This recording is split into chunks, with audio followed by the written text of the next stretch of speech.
Alright guys, welcome back. We're here with another segment. We are still tackling mental health when it comes to men. Today's topic we're going to be talking about, or we're going to be asking questions. When did this actually start? Why is it so that men are told that they are supposed to be strong and toughen it out through everything? You see, it would have been, if it was just a one or two people sort of situation, then you would understand that, oh, maybe there is an outlier, or maybe there is something that sets this apart.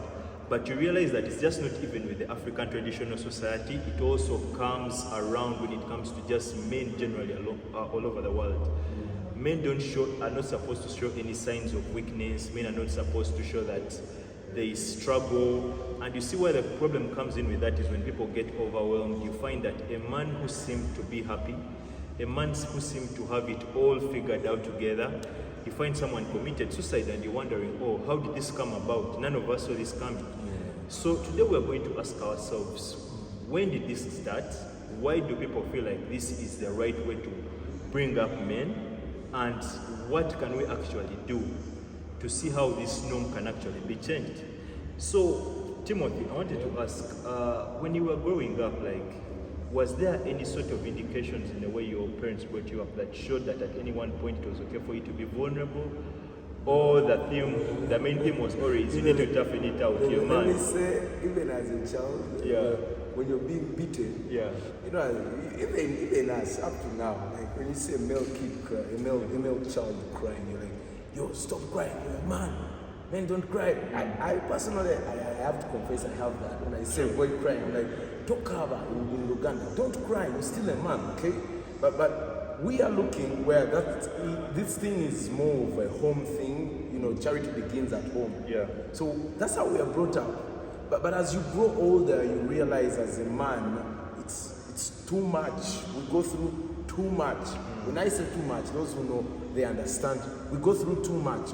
But we conceal all that inside because we are believed to be masculine when we don't bring out our weak side. True. So covering your emotions and the way you perceive things in a soft way makes you a man. Yeah. Bringing out that emotional side of you makes you more feminine. Yeah, exactly. That's how society sees us. So yeah, I think that's how I take my take on. So I think for me the way it was when I grew up was more like, I feel like my dad did the best he could as far as parenting is concerned. I just never got that bit where I was actually told that it's okay to feel down or it's okay to not excel in certain areas of your life, or it's okay for you to focus on what you can do and ask for help where you cannot. You see, my dad was an overachiever, so what that meant was we needed to follow suit. And you'd find that as much as I performed so well in school, the whole entire time I was in school, you'd find that I had moments where you just feel so alone. You get it? Yeah. You don't feel like you have anyone you can talk to. You don't feel like you have someone that can relate with you. Yeah. And what that brought out to me was a side I didn't even think I had, because I would find myself locked up in my bedroom most of the time, when even during family times people are around, but I'm locked up in my bedroom because I didn't feel like family was there, because I've been in a nuclear family. My parents are still going strong. I hear you. But you know, even when you're in a loving family, you still feel like you're alone. Yeah. You don't feel like there's anyone you can relate with. There's that void where you need to communicate a certain emotional side of you, but you don't feel you like can't you're going, relate. Thank you. You don't feel like there's anyone who's really going to give you that the attention. response that you need. Yeah. So you end up finding that you're in a situation where all you're thinking about is, I have to do it. You know, I'm going to say this. Yeah. here, right now, because it's all about us, the men, the boy child. Men are really neglected. You see, even worldwide, you're seeing organizations coming up. We have UN Women. Banks now have empowerments for women in businesses. Where's the empowerment for men in businesses? Where's UN Men? I always ask, where's UN Men? So even when it's out there in the corporate world, be it anywhere, you as a man, you will be left out. Even when it comes to job application or opportunities, behind the scenes, they're actually looking for a female employee. They are just putting it out, oh, we need a worker, but behind the scenes, they need a female employee. And where has that left the boy child, us, the men? You know, I was listening to, I was watching a video of the former HR head, like HR of NSSF, it was Mr. Joseph Ajal, or Ajal, yeah. He was talking about the sort of experience he went through. He lost his wife to mental health issues, you get? And he narrated the scenario of what happened during that period that led to her death. And I kept asking myself, what sort of mental strength did this gentleman have? Because not that he went for counseling, not that he had a support system that was always there around. I mean, he would talk to the lady's family, he would encourage the lady to go to, but you would imagine the toll that would take on a man, and yet he has been an outstanding man in his profession. He's one of the best HRs that this country has ever produced. Yeah. But you ask yourself, you're like, for men in his same position, men that are not mentally as strong as he is, who is really there to help them through such situations? Then I'll hit the home run. That's why you see, I personally work with some rehabilitation centers. Okay, you'll see that there are so many rehabilitation centers which are inhabiting men than women. Women are protected. Be it, I'm telling you, they are protected. In sense of there are more admissions are more of the male than the female. I can name many, but I won't put that here. It's not just a thing I'm supposed to say here. But a lot of men have that kind of crisis, midlife crisis at an early age than women. Because women... Would that be a good thing then? Yeah? Would that be a good thing then if more men are actually admitted? It's not a good thing. It shows that we are breaking down and no one is out there to protect us. People who are protecting us are inside rehabilitation where they're telling us everything will be fine or they give you counseling. But who's protecting you outside? Not to mention that if you look at the statistics of the country, if you look at the stats themselves, like we have very few mental health professionals that are out there to help people. Now here's the thing. I always say this. Everyone says they're a mental health advocate, but what have they done? How are they bringing out the message? Yes, you say you're a mental health advocate. We are mental health advocates. Yeah. But we are trying to bring out that kind of thing where we are reaching out to anyone. Through this show we are trying to create, we are trying to bring out the messages, pitch out to whoever is watching. But everyone says, oh, mental health advocate. But what's the action? What action have you taken regards that mental health? And most of us, I think we are mostly on that specifically on the male side because we can relate to them. I think it needs to start with the family unit. As a man, if you're a family man and you have issues you're going through, don't wait for things to go out of order for you to ask people for help. It could be something as small as, how am I going to take care of my family after losing my job? Could be something as small as watching your kid go through a traumatic stage of their life, and as a parent you're overwhelmed emotionally. You're allowed to feel that way because you're a human being, you've been born with emotions. And that's why the support system is needed. It may not have to be your spouse, it may not have to be your father, it may not have to be your mother, but if you have friends, people that can actually be out there for you. Yeah, friends, it's a very good thing you say, friends. Yeah. But those friends may not be there. Sometimes, friends are people who come and go. But I believe just like you and me, you're more into fitness, right? Yeah. You love it. It's more than just working out. It's a therapy. It's a part of life. So for my mental health, the one thing that has kept my mental health intact and in check is working out. It's a passion, find that passion, find that activity which can bridge between can bridge a gap between mental health and mental stability. Now when you work out, I always tell people working out there's a thin line between physical health and mental health. And the thin line is physical exercise. Yeah, true. It has worked for you and me, and it has worked for countless others. Yeah, true.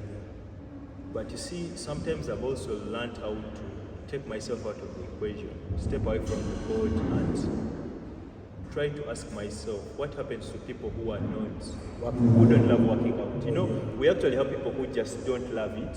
Yeah. And as much as we push for it so much, we also cannot neglect the fact that these people exist and they're also validated. Yeah. And they will also still need help. True. So, for people like that, if you don't have an anchor, something that can keep you stable, the only other thing you have is the support system around you. Yeah, the family, Get it? the friends. Because one of the reasons why I got actually into working out was because of my mental state.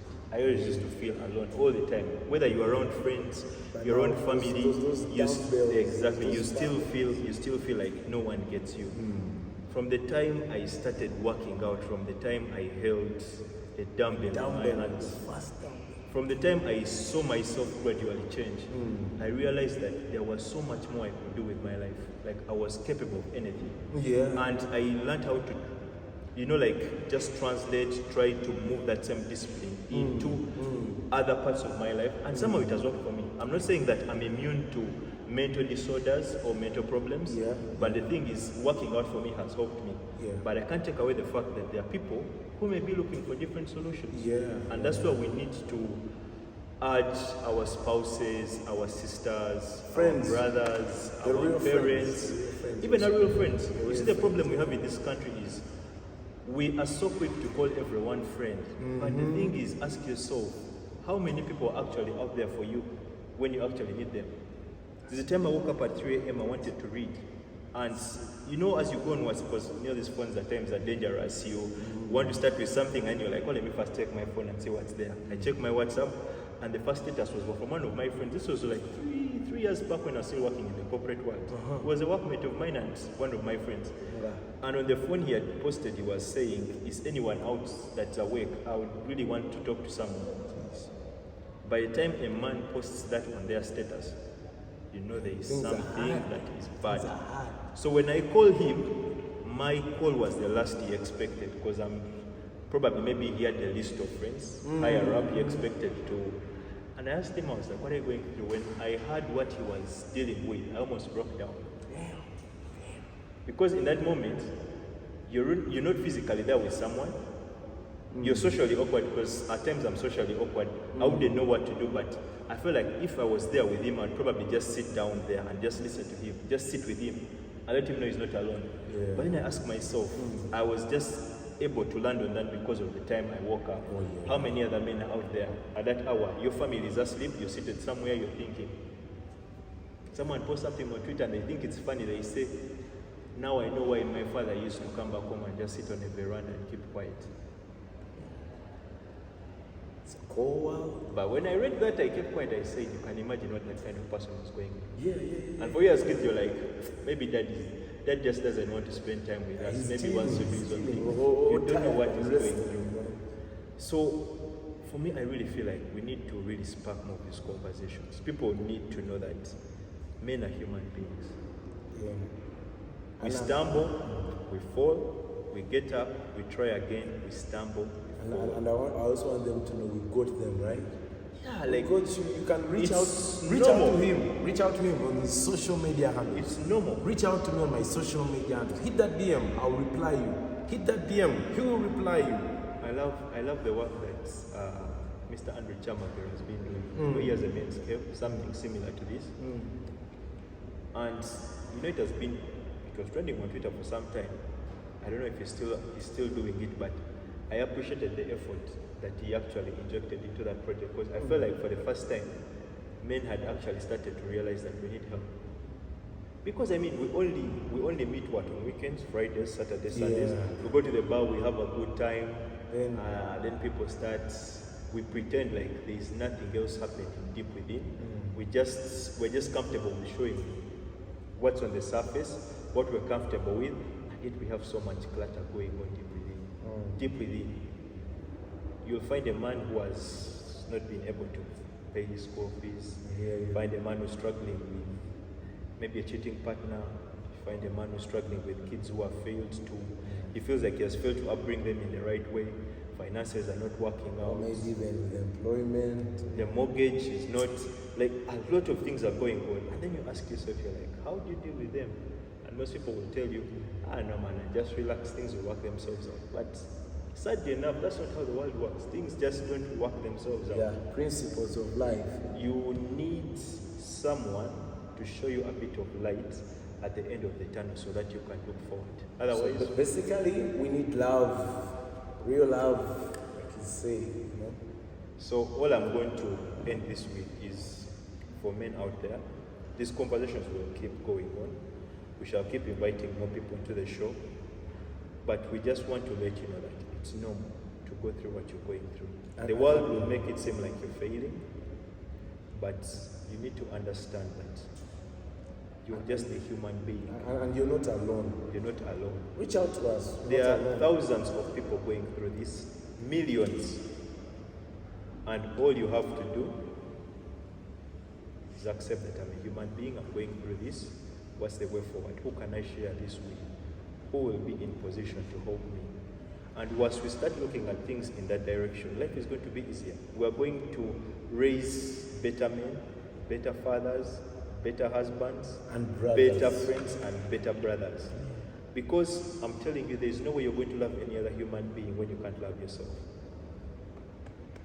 You cannot take out of a glass that is half full. Your cup has to overflow for you to be able to share something with someone else. They hear you. Yeah, They hear so you. make sure that your mental health is a priority. Yeah, protect your mental health if you have to protect it. If you don't love working out, that's good enough. Find your niche. Find You know, what it may works be for you. swimming, maybe movies, Talking to friends. I don't know. Most There's so many important, things. don't allow yourself to be secluded, because I've gone through that and it never works. I can tell you that. Protect your mental health. Yeah. That's very important. That's like your system.